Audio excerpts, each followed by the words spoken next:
The Hazara people, their culture is very unique and different from the Sunni culture. And of course, you know, it's dramatically different from Western culture. These people, even though they have a religion that's very beautiful on the outside,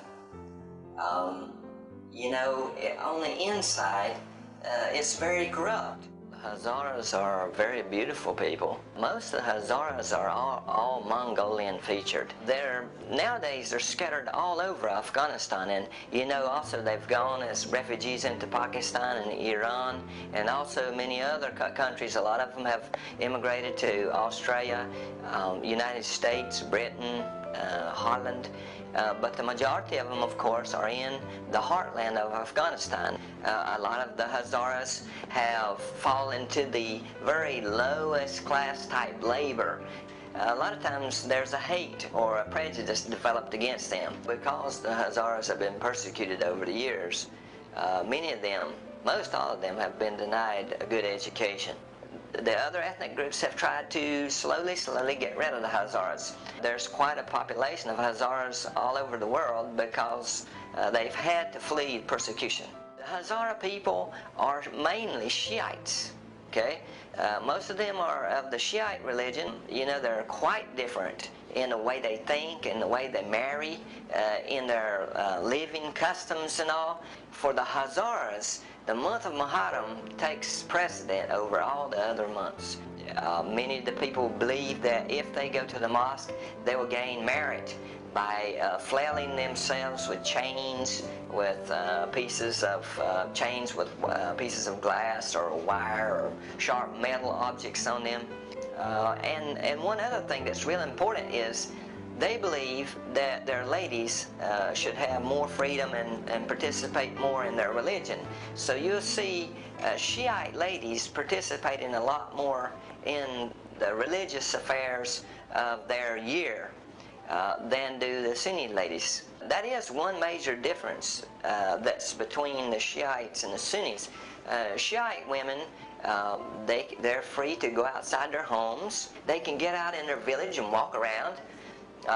You know, you see the ladies in the villages talking together, and you know, they greet other men. There's a high emphasis put on hospitality, and when guests come, whatever that lady is doing, hey, she's got to put it down, and she has to immediately go and prepare tea and some kind of a meal.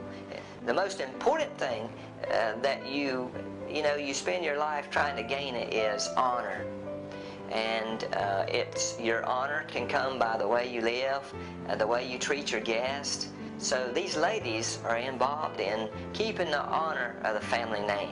It is a tremendous privilege to live out, to minister to the people, because the people are hurting. Many of them are seeking to know God. If you're interested in coming overseas, there's a number of different ways that people are attempting to reach the Hazara people. You know, there's different kinds of media that can be sent in. You need to contact someone who has an in, who has a foot in the door to maybe get you started on the way out here. And I would, there's different ways through your own church that you can find out how you can start that process of coming overseas.